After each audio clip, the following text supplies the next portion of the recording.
अगर बिहार में देश की सबसे अच्छी शिक्षा व्यवस्था बनानी है तो करीब करीब 5.5 लाख करोड़ रुपया खर्च होगा।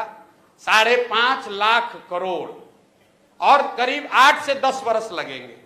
अगर आज टीचर का ट्रेनिंग शुरू कीजिएगा तो 3 वर्ष में वो टीचर बहाल होगा जो कि कायदे से कर सकता है। तो कोई कहता है कि हम आएंगे शिक्षा सुधार देंगे तो आपको बेवकूफ बना रहा है। लेकिन हम लोग दो बात कह रहे हैं। एक, जो स्कैंडिनेवियन कंट्री हैं, फिनलैंड, स्वीडन, डेनमार्क, इन कंट्रीज में जाकर देखिए, वहां दुनिया में सबसे अच्छी शिक्षा की व्यवस्था है। अमेरिका इंग्लैंड में नहीं है। सबसे अच्छी शिक्षा की, प्राइमरी शिक्षा की ये व्यवस्था स्कैंडिनेवियन कंट्रीज में है, फिनलैंड में, स्वीडन में, डेनमार्क में।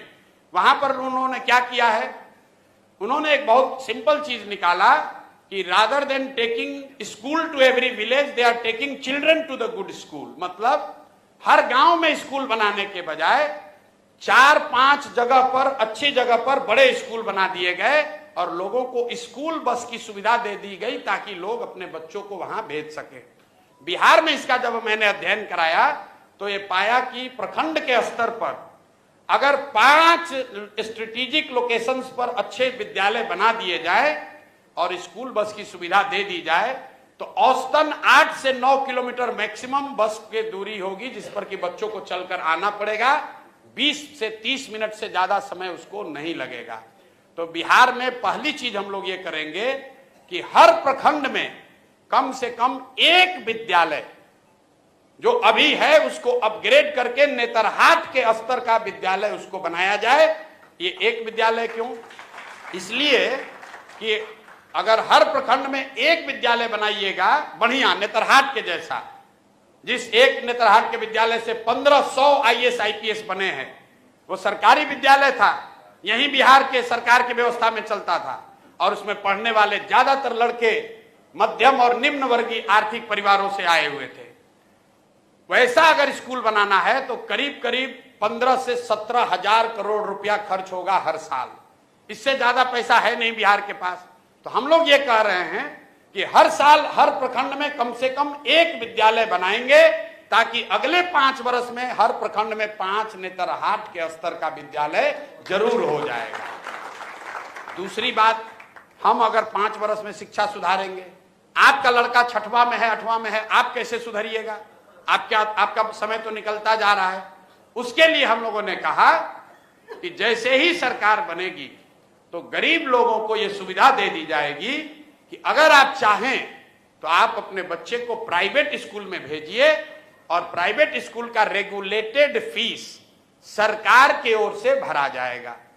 मतलब कई आदमी को समझ में नहीं आ रहा है, कह रहा भैया तो सब तो प्राइवेटे में भेज देगा। बिल्कुल नहीं भेजेगा। ये अमेरिका में या कई देशों में ये व्यवस्था लागू है। जब आपका बच्चा होता है आपको मिलता है दोनों ऑप्शन, प्राइवेट में पढ़ाओगे कि सरकारी में पढ़ाओगे। ज्यादातर लोग सरकारी में पढ़ाना चाहते हैं। आपसे अभी पूछेंगे कि आपका लड़का साइंस कॉलेज में पढ़ेगा कि पटना में प्राइवेट कॉलेज में पढ़ेगा, आप कहिएगा भैया साइंस कॉलेज में नाम लिखवा दीजिए।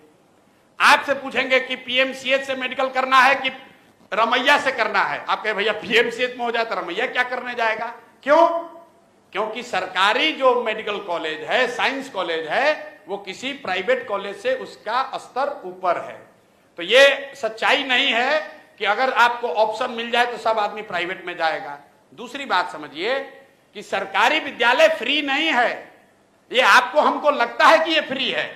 सरकारी विद्यालय को चलाने में सरकार खर्च कर रही है 60,000 करोड़ रुपया। हर साल बिहार सरकार खर्च करती है 60,000 करोड़ रुपया। तो प्रति चाइल्ड, प्रति बच्चा जो है, जो खर्च है वो प्राइवेट स्कूल से भी ज्यादा पड़ रहा है सरकारी स्कूल में पढ़ाने का। क्योंकि सरकारी स्कूल में मास्टर का कितना है दरमाहा? 45,000, 60,000, 80,000। वही आदमी जब प्राइवेट में पढ़ा रहा है तो 8,000 में काम कर रहा है। तो अगर ये बैलेंस बना दिया जाए कि सरकारी विद्यालय का स्तर धीरे धीरे सुधारा जाए तो कम पैसे में लोगों को यह सुविधा दी जा सकती है कि भाई तुम प्राइवेट में पढ़ाओ लेकिन पढ़ाओ। तो उससे लोग अपने बच्चों को पढ़ाएंगे। और जो बजट अभी उपलब्ध है इसका 1/3 पैसा हम लोग सरकारी विद्यालय को सुधारने में लगाना चाहते हैं। 1/3 पैसा प्राइवेट स्कूल में जो अपना बच्चा को डाले